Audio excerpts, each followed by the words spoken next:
They say air travel is stressful, but Dr. Ella Reed was about to learn the true meaning of turbulence before she even left the ground. Standing at gate K19, holding a valid ticket, she was publicly branded a fraud by a smirking gate manager. He laughed at her, tore her boarding pass in two, and told her, "People like you don't belong in this cabin." But he made one critical mistake. He didn't just humiliate a black woman, he humiliated the wife of one of the FAA's top investigators. And her husband? He was already in the building. The hum of Chicago's O'Hare International Airport was a dull roar, a familiar kind of purgatory. Dr. Ella Reed shifted the weight of her carry-on, the strap digging into the shoulder of her tailored blazer. She was exhausted, but it was a good kind of tired. The kind that comes after 3 days of giving a keynote speech and 2 workshops at one of the country's most prestigious neurology conferences. Her work on peripheral nerve regeneration was getting traction, and she felt that familiar spark of professional pride. But now, that was over. The blazer, the lanyard still tucked in her bag, the polite academic smiles, she was ready to shed it all. All she wanted was home. Home was Washington, D.C. Home was her quiet street in Alexandria. Home was her 6-year-old daughter, Lily, who had probably negotiated 3 bedtime stories out of the babysitter. And home was Henry. Her phone buzzed, a text from him. "Landed at DCA, heading home to relieve Sarah. Lily is still awake, claims she can't sleep until she's briefed you on a caterpillar situation. I love you. Be safe." A small smile touched Ella's lips. "Just got to the gate. Boarding soon. Love you more. Tell Lily the caterpillar is under advisement." She looked up at the sign. Global Airways Fortran Tutu, Washington, D.C., DCA, boarding. The line for Group 2 was a tangled mess of leisure travelers and road warrior business types, all equally grim-faced. Ella took her place, pulling up her boarding pass on her phone. The blue and white QR code gleamed on the screen. Seat 12A, a window seat, just as she liked. She had booked this flight 6 weeks ago. It was routine. The gate agent, a harried-looking woman named Sandra, was scanning tickets with robotic efficiency. But she wasn't the one Ella's eyes were drawn to.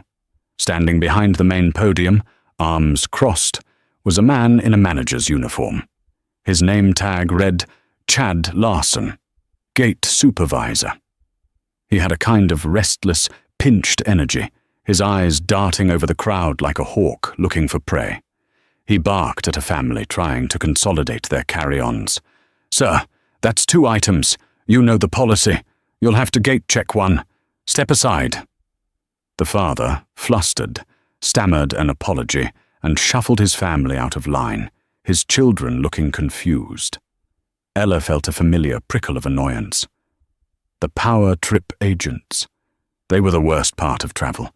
They held a tiny, fleeting dominion over a few square feet of linoleum, and they wielded it like a scepter. She kept her head down, scrolling through emails, trying to detach.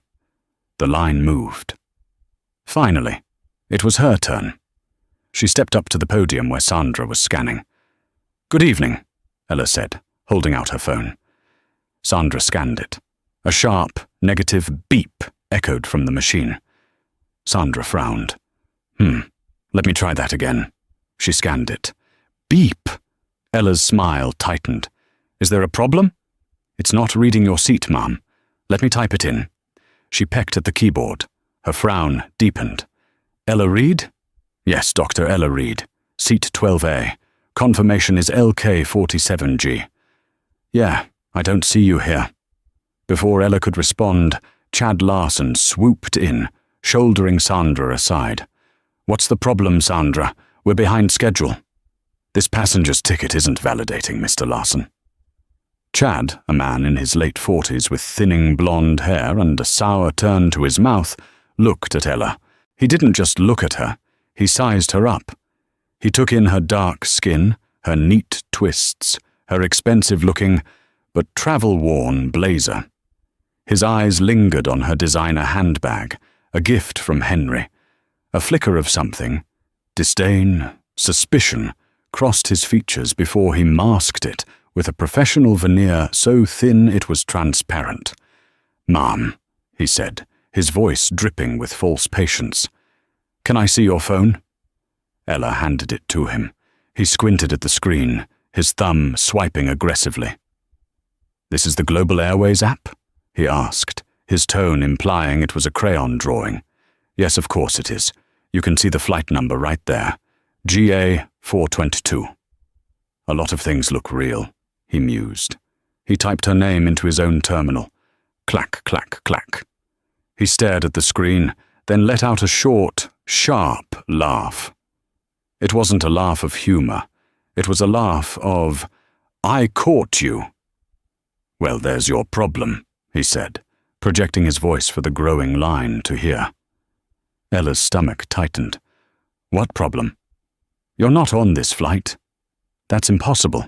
I just checked in this morning. I have a seat assignment. 12A.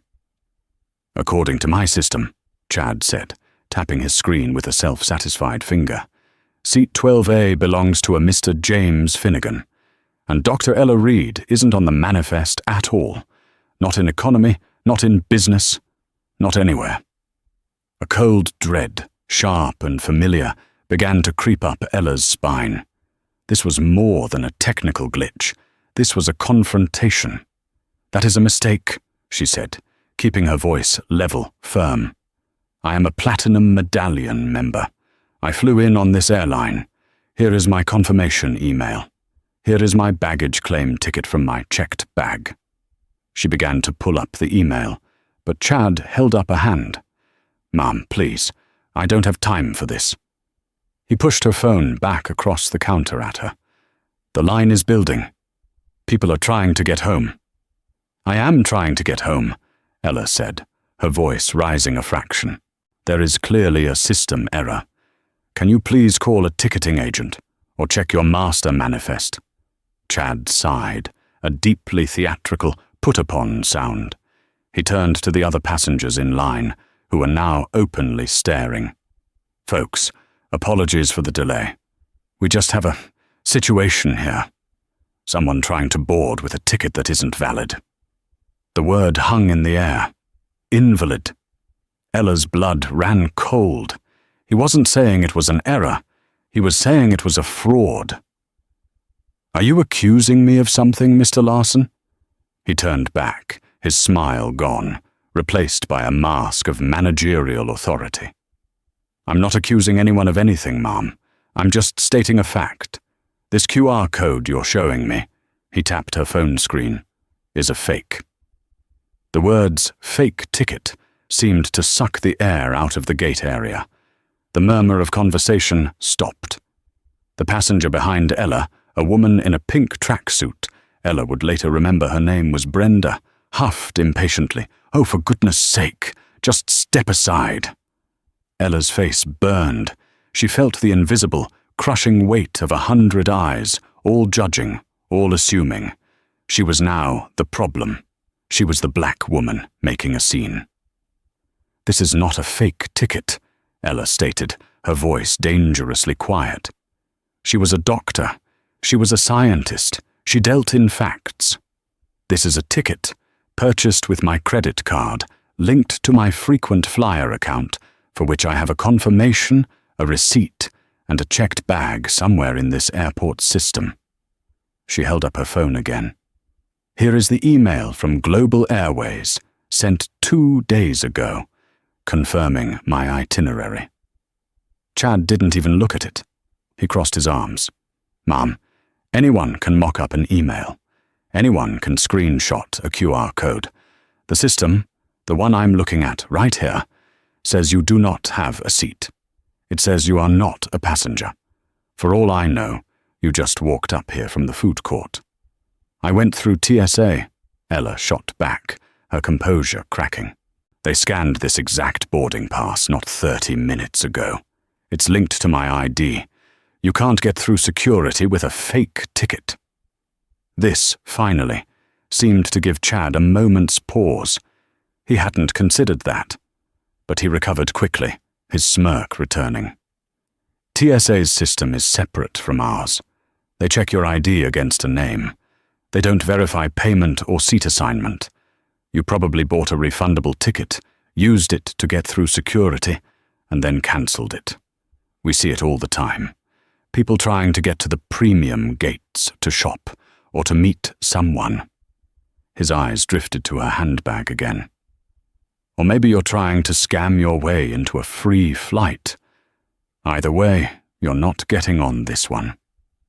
The accusation was so vile, so layered with racist and classist assumptions, that Ella was momentarily speechless, that he would accuse her of this. She, who had just delivered a lecture on cellular mitosis to a room of 500 PhDs. The absurdity was staggering. Get your supervisor, Ella finally managed, her voice shaking with a cold fury. Chad's smile widened. He tapped his own name tag. You're looking at him. I am the gate supervisor for this entire wing. And I am telling you, Dr. Reed, he said, using air quotes around her title, that you need to step away from my podium. You are delaying the boarding of a federal aircraft. Then fix the problem, Ella insisted. Look at my return ticket. I flew in on Global 419 on Tuesday. My name must be in your system. Sandra, Chad snapped, ignoring Ella completely. Start boarding Group 3. Just walk around her. Sandra, looking terrified, nodded and opened the Group 3 lane. Group 3, you can now board. Passengers began to shuffle past Ella, their faces a mix of pity, annoyance, and suspicion. Brenda, the woman in the pink tracksuit, brushed past her. Some people are so entitled, she muttered, loud enough for Ella to hear. Evelyn felt trapped. She was in a bureaucratic nightmare designed by a petty tyrant. She could feel the tears of frustration welling, and she hated it. She would not cry in front of this man. Mr. Larson, she tried one last time, her voice pleading. My daughter is at home. My husband is waiting for me. I have to be on this flight. There has been a terrible mistake. The only mistake, Chad said, leaning in close, his voice dropping to a conspiratorial whisper, was you thinking this would work? I don't know what kind of game you're playing, but it's over. Now, I'm going to ask you one more time to leave the boarding area. If you refuse, I will call airport security and have you removed. You can't be serious. Try me. He pointed a thick finger past her, toward the terminal. Go. Go back to the main ticketing counter and buy a real ticket. This flight is full. It's not full. You just told me my seat was given to a James Finnegan. That means my seat was double booked. That is your airline's error, and you are legally required to compensate me and find me another flight. She was grasping at policy, at logic. Chad's face darkened. He had been enjoying the power, but now she was questioning his authority. You know what? He said, his voice loud again. I'm done with this. He reached across the podium and snatched her physical passport, which she'd been holding with her phone. Hey, Ella cried, reaching for it. He held it aloft, out of her reach. This passport might be as fake as your ticket. I'm holding this. I'm calling security. He turned his back to her and picked up the gate phone. This was the moment. The line had frozen. Everyone was watching. She was being publicly detained. Her identity, her professionalism, her very presence had been nullified by one man on a power trip. She was shaking, not with fear, but with a righteous, seismic anger. You have no right, she whispered. I have every right, he said, the phone to his ear. Hello, security. This is Chad Larson at K-19. I have a 419 in progress. A passenger with fraudulent documents, refusing to leave the gate. Yes, a black female, mid-40s, black blazer. Yes, Hostile. Hostile, that was the word. The final nail. He had branded her. Ella backed away from the podium, her mind racing. Security would come. They would believe him.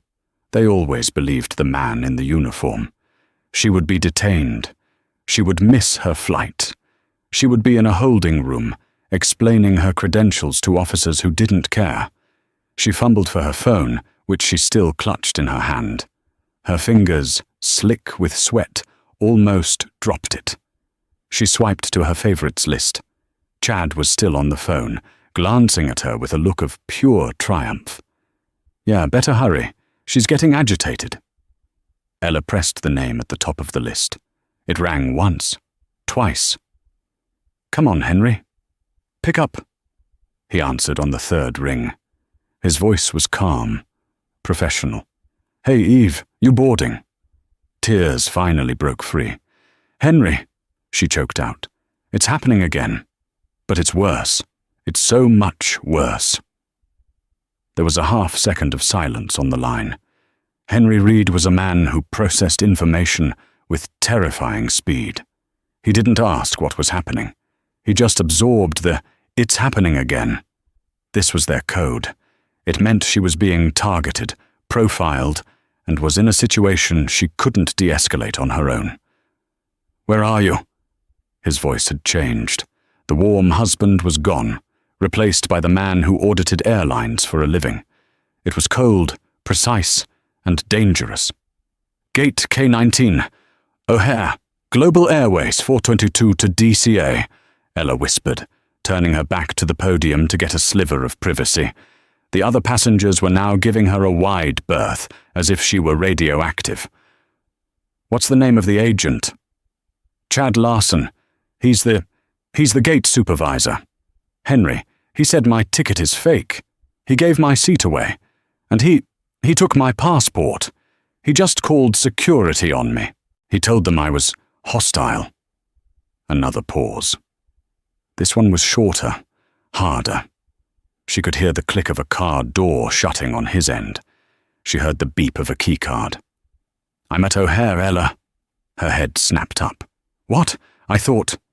You texted you were at DCA." "I was. I landed at DCA. I took Lily home, and I got a priority call. There's a major systems audit happening here. At O'Hare. I've been here for 3 hours.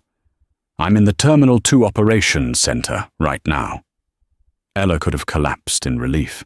He wasn't just in the city. He was in the building. "Henry, listen to me, Ella. Do exactly as I say. Do not speak to Chad Larson anymore. Do not speak to the other passengers. If security approaches you, be polite, state your name, but do not answer any other questions. Tell them your husband is on his way, and he is an FAA representative. Do you understand?" "Yes. Yes, I understand." "Who is with me?" Henry's voice asked, muffled, to someone else. "Morales and Thompson. Good. Grab your vests. We have a Code 3 incident at Kilo 19, Global Airways."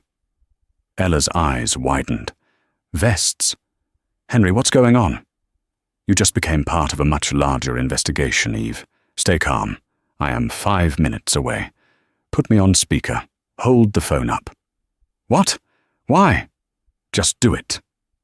Ella took a deep breath, wiped her eyes, and turned back to face the podium. Chad was off the phone, looking immensely pleased with himself. "Security is on its way, Doctor," he sneered. "Last chance to walk away on your own." Ella held up her phone, her hand rock steady now. She pressed the speaker button. "Mr. Larson." Henry Reed's voice boomed from the tiny speaker, cutting through the gate area chatter like a foghorn. Chad's smirk faltered. He looked at the phone, confused. "Who is this?" "My name is Henry Reed," the voice said, loud and clear. "I am Dr. Reed's husband. I am also a senior investigator with the Federal Aviation Administration, Office of Aviation Safety. I am currently in this airport, and I am on my way to your gate." The color drained from Chad Larson's face. It was as if a plug had been pulled. Yeah, right, Chad scoffed, but his voice was an octave higher. The bravado was paper-thin. Nice try. Your husband is FAA, sure, lady, and I'm the Pope. Brenda, the woman in the pink tracksuit, who was still close enough to hear, snorted. Unbelievable! Now she's threatening him. Mr. Larson, Henry's voice continued, utterly devoid of emotion. You are currently in possession of United States passport, number 513888 XAXX, belonging to Dr. Ella Reed. You have confiscated this federal document under no legal authority. You have also, according to Dr. Reed, denied her boarding based on a fake ticket, despite her valid TSA clearance. This is a secure area, sir. I can't discuss this with you over the phone, Chad stammered. You won't be for long. I am formally instructing you, as an FAA official, to not move. Do not touch your terminal. Do not attempt to alter any passenger records. And you will return my wife's passport to her, right now. I can't do that, it's evidence! Chad was grasping, his eyes darting toward the terminal entrance, hoping security would arrive before whatever this was. It's evidence of your violation, Mr. Larson. Hand her the passport. Chad was trapped. The entire gate of passengers was watching this surreal showdown. His authority was evaporating. He looked at the blue passport in his hand as if it were a bomb. I will wait for security, he decided, trying to regain his footing. They can sort this out. Security has been rerouted, Mr. Larson, Henry's voice said, and now it sounded closer. They've been instructed to defer to my team. And then, from down the concourse, Ella heard it. The rapid, authoritative thud, thud, thud of heavy-soled shoes on the floor. It wasn't a run. It was a march. Chad heard it too. His head snapped toward the sound. The crowd in the terminal parted instinctively. First came two men in dark blue polos with FAA emblazoned on the back and Inspector on the front. One was a sharp-featured Hispanic man, Morales. The other, a broad-shouldered black man, Thompson. They looked like they ate rule breakers for breakfast. And walking between them, his face a mask of controlled fury, was Henry Reed. He was in a crisp suit, but he wore an official FAA lanyard and a badge clipped to his belt. He was tall, imposing, and he only had eyes for Ella. He walked straight to her, ignoring Chad, ignoring the gasping passengers. He put his hands on her shoulders. Are you all right? Ella nodded, the wordless relief so profound she felt her knees weaken. He kept one hand on her back, steadying her, and then he turned. He looked at Chad Larson. It was not the look of a husband. It was the look of a federal investigator who had just found Exhibit A. Mr. Chad Larson? Henry asked, though it wasn't a question. Chad's mouth opened and closed. No sound came out. His face was the color of spoiled milk. I am Henry Reed, FAA. He held up his badge. These are Inspectors Morales and Thompson. We were already in this terminal conducting a compliance audit on Global Airways ground operations. He paused, letting the words sink in. You, Henry said, his voice dropping to a terrifyingly soft level, just made our job so much easier. Now, where is my wife's passport? The world of Gate K-19 had shrunk. The passengers, the distant announcements, the hum of the jets outside, it all faded into a muffled background. The only thing that was real was the cold, focused silence emanating from the three men in official attire. Chad Larson, who just minutes before had been a king on his little linoleum throne, now looked like a schoolboy caught setting a fire. His hands were shaking. He fumbled behind the counter and produced Ella's passport, holding it out. Henry didn't take it. Inspector Thompson, Henry said, never taking his eyes off Chad. Please retrieve Dr. Reed's property. Thompson, who looked like he could bench press the entire podium, stepped forward. He didn't just take the passport, he plucked it from Chad's trembling fingers with 2 fingers, as if handling contaminated material. He examined it, opened it, and then handed it respectfully to Ella. "Dr. Reed." "Thank you," she murmured, clutching it. "Mr. Larson," Henry continued, "you called security for a hostile passenger with fraudulent documents. That's a serious claim. It implies a breach of security and potential federal offenses. We're going to need to see the evidence you based this on." The scanner," Chad stammered, pointing at the small machine Sandra had used. "It beeped. It came up invalid. And her name. It wasn't on the manifest. I swear." "Inspector Morales," Henry said. "Get on his terminal. Pull the logs for GA 422. Cross-reference the PNR for seat 12A. Morales, who already had a tablet out, nodded. "Already on it, sir. Their system is interesting." He moved behind the counter, gently easing the pale-faced Sandra out of the way. "Mr. Larson, your login, please." I can't. I don't." "Your login. Now," Thompson growled. Chad, defeated, typed in his credentials. Morales's fingers flew across the keyboard. Well, Morales said after a moment. "Here's the problem, and it's a big one." Henry looked at him. "Explain." "Seat 12A was, in fact, assigned to Dr. Ella Reed," Morales announced, his voice clear and projecting for everyone to hear. "PNR LK47G. Ticket paid in full 6 weeks ago. TSA checkpoint cleared at 14:22 local time, as she said." Ella felt a vindication so sharp it almost made her dizzy. "But," Morales continued, "at 14:50, just 20 minutes ago, Seat 12A was manually unassigned from Dr. Reed and reassigned to a Mr. James Finnegan. Mr. Finnegan was on the standby list. He paid a $250 last-minute upgrade fee." The entire gate area gasped. Brenda, the woman in pink, put a hand to her mouth. Henry Reed's eyes narrowed into slits. "Manually unassigned. By whom, Inspector?" Morales typed another command. The screen flashed. Authorization code 90B, Chad Larson.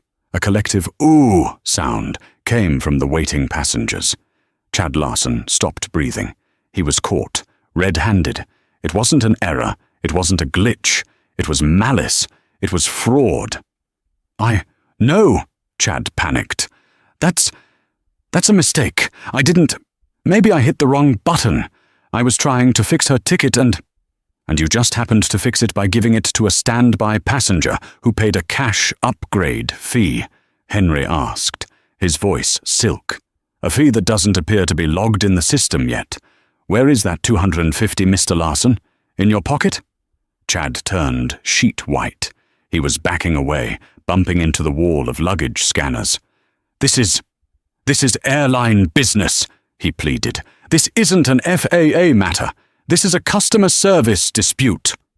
You made it an FAA matter, Henry said, stepping closer, when you accused a passenger of a security breach. You made it an FAA matter when you illegally confiscated a federal passport.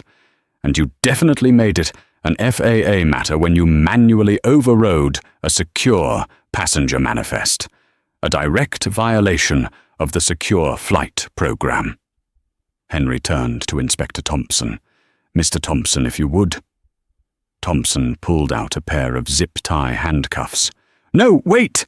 Chad shrieked, his voice cracking. You can't! I'm just a gate agent. You have no authority. My authority, Henry said, comes from Title 49 of the U.S. Code of Federal Regulations, which you just violated. You have knowingly falsified passenger records, which is a federal offense. But right now, we're just detaining you for airport police on suspicion of theft and fraud. Thompson moved efficiently, pulling Chad's arms behind his back. The zip of the cuffs was the loudest sound in the terminal. Chad Larson, the petty tyrant of K-19, was now a trembling, sobbing mess. I have a family. Please, it was a mistake. I was stressed. We're understaffed."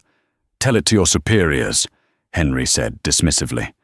He turned his back on the cuffed man, a gesture of finality. Just then, two things happened at once. The two uniformed airport police officers Chad had originally called finally jogged up, looking confused, and behind them, running in sensible heels, was a woman in a sharp executive suit.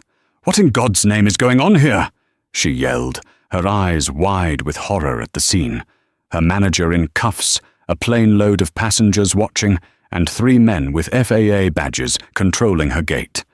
She saw Henry, and her face went, if possible, even paler than Chad's. "Mr. Reed," she breathed.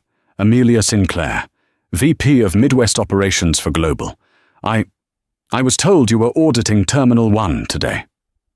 "Our audit expanded, Miss Sinclair," Henry said, his tone glacial. "We had reports of irregularities at this hub, and it seems we just found the source. Your Mr. Larson here has been caught red-handed, committing manifest fraud, likely theft, and has illegally detained a passenger and confiscated her passport, all seemingly on the basis of her race."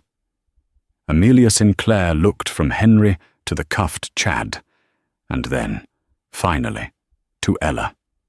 Her eyes widened as she recognized the name on the complaint file she'd been meaning to read. No, it couldn't be. "Dr. Reed," she whispered, the professional horror dawning on her. "Oh no." Ella just stared at her, her expression unreadable. "This man," Ella said, her voice shaking but clear, "publicly humiliated me. He called me a liar and a thief. He tore up my boarding pass. He laughed at me. And he did it all in the name of Global Airways." Amelia Sinclair looked like she was going to be physically ill. The potential lawsuits, the DOT fines, the press. And this wasn't just any passenger. This was the wife of the man who could ground her entire fleet. "Mr. Reed, Dr. Reed," Amelia stammered. This is a grotesque misunderstanding.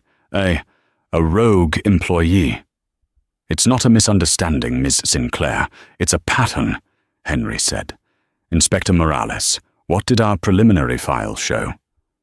Morales, still at the terminal, read from his tablet. "In the last 6 months, Mr. Larson has been flagged 14 times for customer-initiated seating disputes.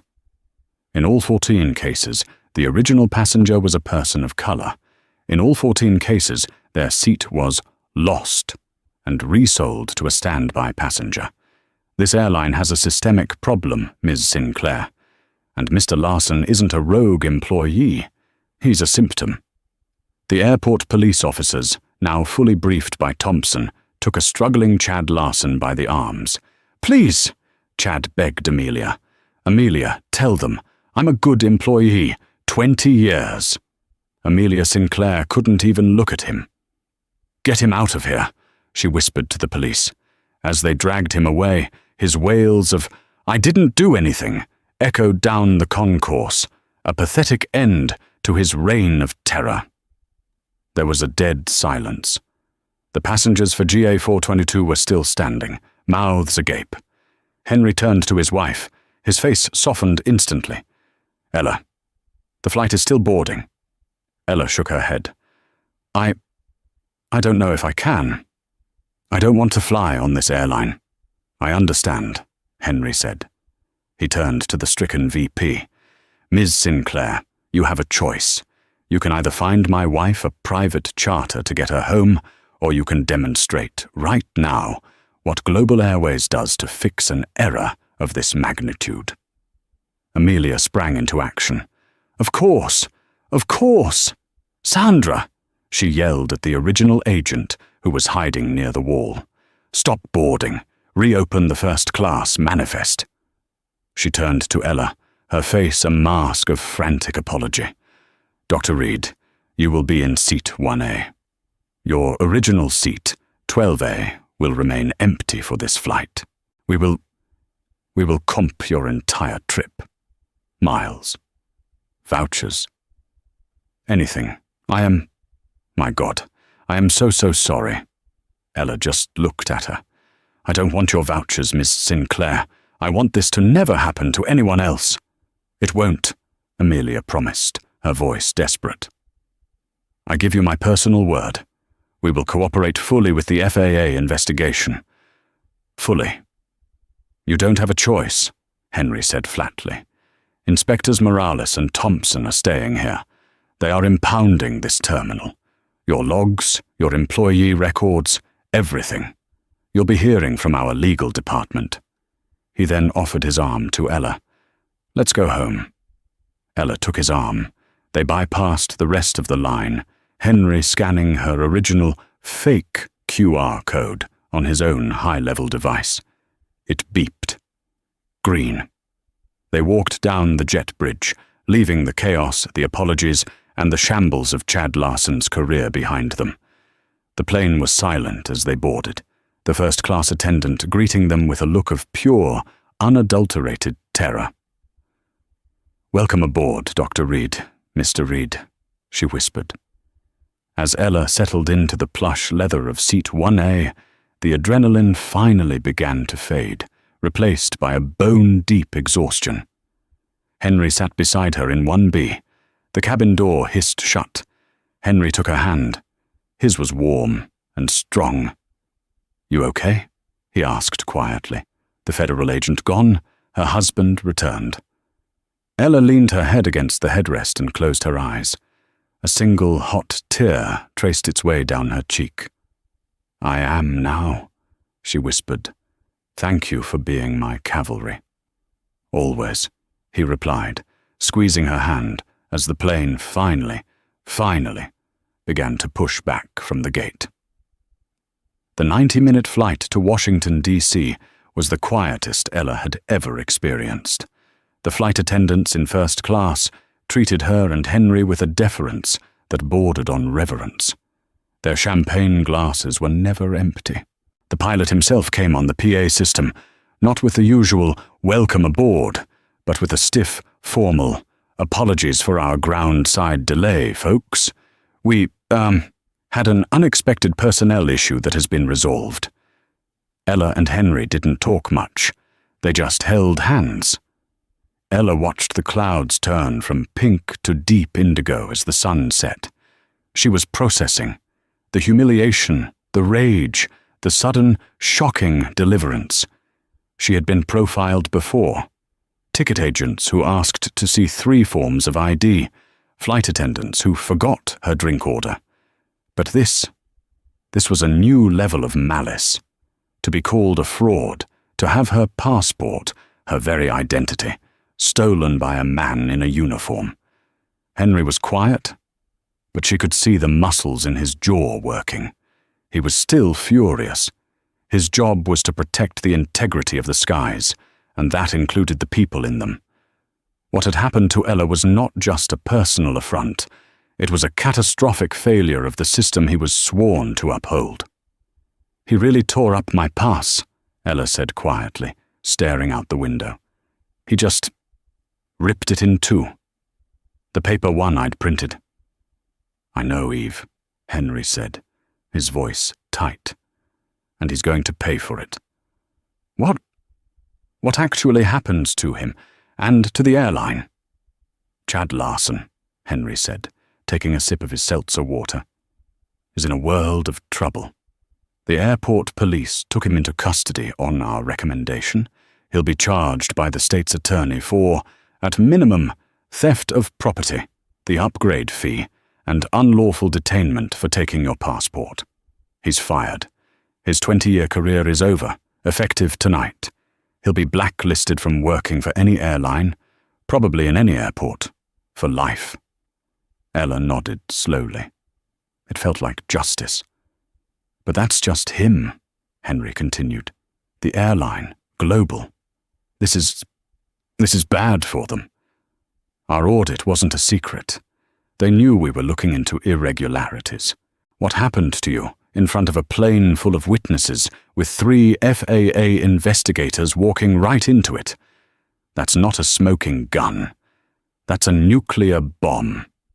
Amelia Sinclair knows that by tomorrow morning our office will be filing a formal notice of investigation and the Department of Transportation will be opening a civil rights case. We're not talking about a slap on the wrist, Eve. We're talking millions in fines. We're talking federally mandated retraining for every single employee in their company. We're talking a consent decree that puts them on probation for the next 5 years. We will own them, and they know they deserve it. Ella finally let out a long, shaky breath. Good. When they landed at DCA, it was late. The terminal was quiet. They walked in silence to the baggage claim. Ella's priority-tagged bag was the first one out. Henry took it. They walked to the parking garage, the sterile quiet a balm after the chaos of O'Hare. In the car, Henry turned to her before starting the engine. "I'm sorry I wasn't there sooner," he said, his voice thick. "Henry, you got there like a superhero. You were amazing, and a little terrifying." He let out a short laugh. "I save the terrifying for work, and for anyone who messes with my wife." He leaned over and kissed her, a long, deep kiss that tasted of relief and homecoming. "Welcome home, Dr. Reed." The next morning, Ella woke up in her own bed. The sun was streaming through the curtains. She heard the distant sound of cartoons and the smell of pancakes. She got up, put on her robe, and went downstairs. Henry was at the stove, and Lily was at the kitchen table, meticulously drawing. "Mommy!" Lily shrieked, scrambling off her chair and launching herself at Ella's legs. "You missed the caterpillar situation. It made a house, on a leaf." Ella hugged her daughter tightly, burying her face in her hair. "A house? That's amazing, Bug. I want to see it right after breakfast." Henry slid a plate of pancakes in front of her. "Morning, how did you sleep?" "Like the dead," Ella said, taking a grateful sip of coffee. "Any news?" Henry's phone, sitting on the counter, buzzed. He picked it up. His eyebrows shot up. "Speak of the devil," he said. "That was an email from Amelia Sinclair, sent at 4 a.m. What's it say?" She's groveling. "Dr. Reed, Mr. Reed, I want to reiterate my deepest apologies. I've already spoken to our CEO, Mr. Patterson. He will be attempting to contact you personally today to offer his own apology. We have suspended Mr. Larson without pay, pending his termination. We have also suspended the other 2 agents at the gate, including Sandra, for failing to intervene." "Sandra?" Ella felt a pang of guilt. She seemed scared. "She was," Henry agreed. "But I was just following orders isn't a defense, Eve. It's an excuse. Our regulations and their own company policy mandate that any agent can report or stop a clear policy violation. She watched him take your passport.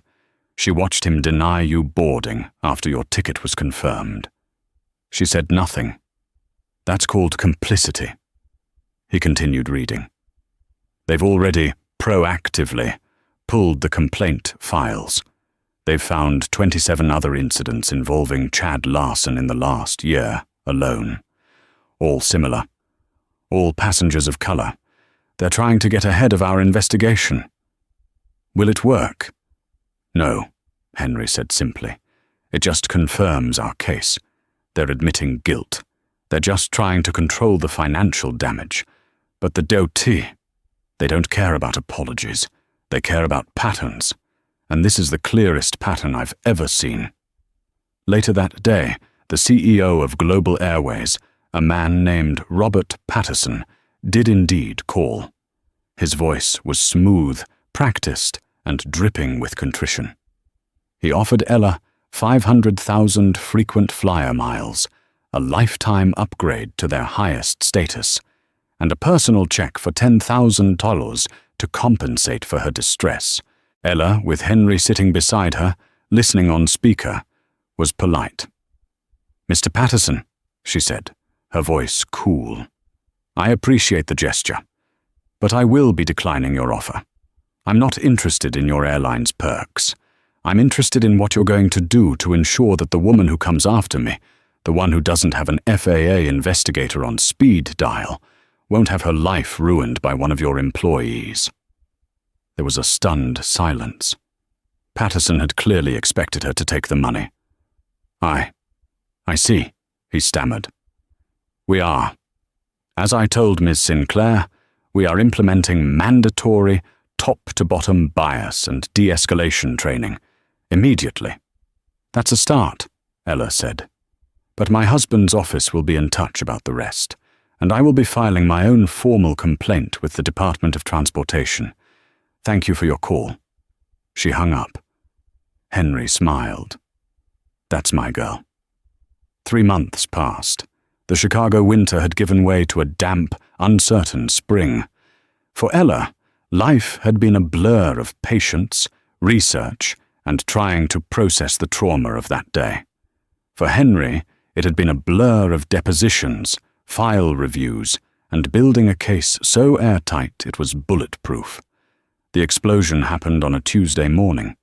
Ella was in her office at the hospital, reviewing patient charts, when her phone began to vibrate on the desk. It didn't just buzz once. It lit up with a cascade of notifications, texts from colleagues, emails from friends, news alerts from every major outlet. She clicked on the first link. The headline, stark and bold, filled her screen. "Global Airways faces records. Fine after FAA investigation uncovers systemic discrimination at O'Hare hub." Her breath caught. She scrolled. The article, citing anonymous FAA sources and passenger witnesses, laid out the entire sordid affair. It detailed how a senior gate supervisor, Chad Larson, was caught in a fraud for upgrades scheme that almost exclusively targeted minority passengers.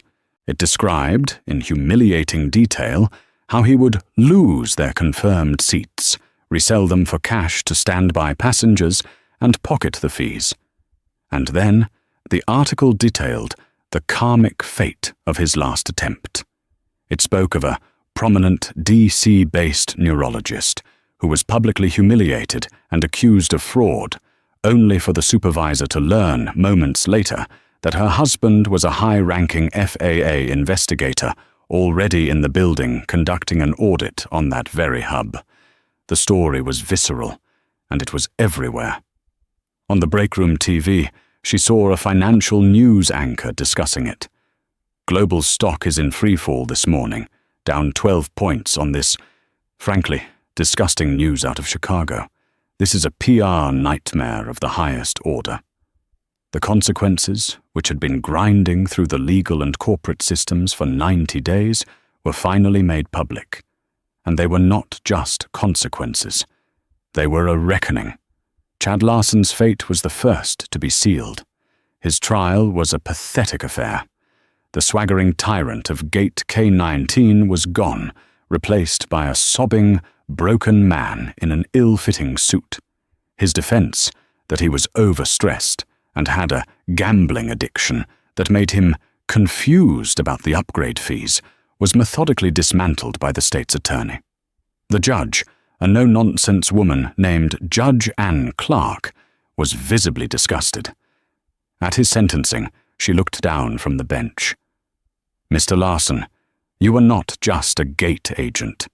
You were a representative of a federally regulated industry, entrusted with the safety and care of the public. You turned that trust into a weapon for your own petty bigotry and greed. You didn't just steal money, you stole people's dignity. You didn't just falsify records, you endangered the integrity of the secure flight program." He was found guilty on 14 counts of wire fraud and 1 count of unlawful imprisonment for the theft of Ella's passport. The sentence, 3 years in federal prison. As he was led away in handcuffs, his wails echoed in the courtroom, a pathetic final performance. Global Airways itself was brought to its knees. The $2.2 million fine was the headline, but the real damage was in the fine print. Henry's investigation, combined with the DOT's civil rights probe, resulted in a federal consent decree. For the next 5 years, Global Airways would be on probation. They were forced to fund an independent, court-appointed auditor, chosen by the FAA, who would have unlimited 24/7 access to all their systems, logs and employee records. They were also forced to implement a mandatory top-to-bottom bias and de-escalation training program for every single employee, from the baggage handlers to the CEO.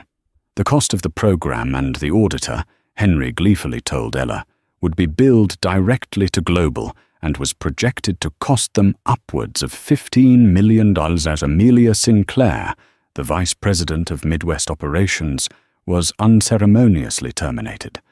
The investigation proved she had been aware of at least 9 previous complaints against Larson. She had buried them all, classifying them as customer service disputes to protect her hub's on-time departure statistics and her own performance bonus. Her career in aviation was over. Sandra, the complicit agent, was also fired. Ella had, in fact, named her in the civil lawsuit she filed against the airline. During her deposition, Sandra broke down, admitting, "I knew it was wrong. Mr. Larson, he was so intimidating. I didn't want him to yell at me." Ella's lawyer was merciless. "So you valued your comfort over my client's civil rights, over her very freedom, when he accused her of a federal crime." Sandra lost her job, and a significant portion of the civil settlement came directly from her. And then there was Brenda Hatcher, the woman in the pink tracksuit who had sneered, "Some people are so entitled." Another passenger, a college student sitting 3 gates down, had filmed the entire initial confrontation on his phone. He had posted it to TikTok, where it sat with a few hundred views until the news story broke. Then it exploded. The video went viral, with millions of views. The audio was crystal clear. Chad's sneering voice, Ella's calm, firm defense, and penetrating the crowd noise, Brenda's sharp, nasal comment. The internet, in its own form of swift, brutal justice, identified her. Within hours, her name, her employer, a high-end real estate firm in Naperville, and her work phone number were public. The firm's Yelp and Google pages were flooded with 1-star reviews. My realtor called a black doctor entitled for having a valid ticket. Would give 0 stars. Apparently, this firm supports racial profiling. Her boss, facing a sudden and catastrophic brand implosion, called her into his office. She was fired by lunchtime, 1 year later. The snow was falling softly on the streets of Washington, D.C., muffling the sound of the city. Ella, in a stunning midnight blue evening gown, stood at a podium. The room was filled with lawyers, activists, and philanthropists. She was the keynote speaker at the annual gala for the Travelers' Justice Initiative, a non-profit that offered legal aid to victims of travel discrimination, an organization she now helped fund. "My name is Dr. Ella Reed," she said, her voice ringing with a quiet authority she hadn't known she possessed a year ago. "I am a neurologist. I am a mother. I am a wife.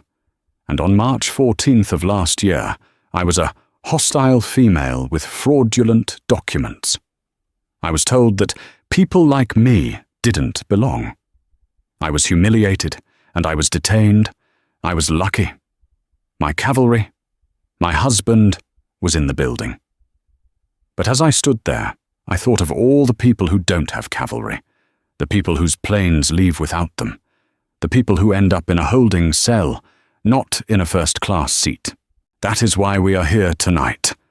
The applause was thunderous. As she stepped off the stage, Henry was waiting with a kiss. "You were magnificent, Eve." "Dr. Reed?" a voice said. They turned. Standing before them was a man who looked older, grayer, and infinitely more tired than his photos. It was Robert Patterson, the former CEO of Global Airways. He had resigned 2 months after the scandal broke. to pursue other opportunities. "Mr. Patterson," Ella said, her voice perfectly neutral. I wanted to—" "Your speech was remarkable," he stammered, holding a glass of sparkling water. He wasn't a guest. He was wearing a board member's name tag. Ella's eyebrows rose. "You're on the board." He nodded, looking at his shoes. "I resigned from Global 2 days after our phone call. What you said, when you refused the miles, the money, you said you wanted to know what I would do for the next person. It stuck with me. I realized the rot in the company. It went all the way to the top. It went to me. I had built a culture that prioritized profits over people." He looked her in the eye. "So, I left. And I'm trying to fix what I helped break. This organization is one of my primary recipients. I'm funding the new legal task force. I wanted you to know. And I wanted to apologize, face to face. What Chad Larson did was monstrous. What I allowed to happen was inexcusable." Ella studied him for a long moment. There was no defense, no evasion, only a deep, profound regret. She looked at Henry, who just watched her, his expression supportive. Ella extended her hand. Patterson took it, his grip grateful. "That's a start, Mr. Patterson," Ella said. "Keep working." He nodded, speechless, and moved away. Later, as they walked to their car, the valet pulling it around, Henry put his arm around her waist, pulling her close. "You know," he murmured into her hair, "I still can't decide what was more satisfying. Watching Thompson cuff Larson, or watching that billionaire grovel at your feet." Ella laughed, a sound that was finally, truly, free of the shadow of Gate K-19. "You didn't just get him fired, Eve," Henry said, his voice full of awe. "You got him to repent and pay for everyone else's justice, too. You are hands down the scariest person I know." Ella leaned her head on his shoulder as they got into the warm car. "Good," she whispered, watching the snow fall on the Capitol dome. "Let's go home." And that's the story of how a petty tyrant's disgusting abuse of power blew up in his face in the most spectacular way possible. Chad Larson thought he was king of his little gate, but he forgot that every passenger has a story, and some have connections he never saw coming. He didn't just get fired. He was investigated, arrested, and served hard time, while his entire airline was brought to its knees by the very people it was supposed to serve. This is a reminder that karma isn't always instant. But when it hits, it can be devastating. What do you think? Was Chad's punishment fitting for his crime? Have you ever seen a Karen or a Chad on a power trip get their comeuppance in real time? Let me know your stories in the comments below. If you loved this story of justice served cold, please hit that like button. Share this video with someone who needs to see it, and definitely subscribe to the channel for more true stories of karma and consequence. Click that bell so you never miss an update.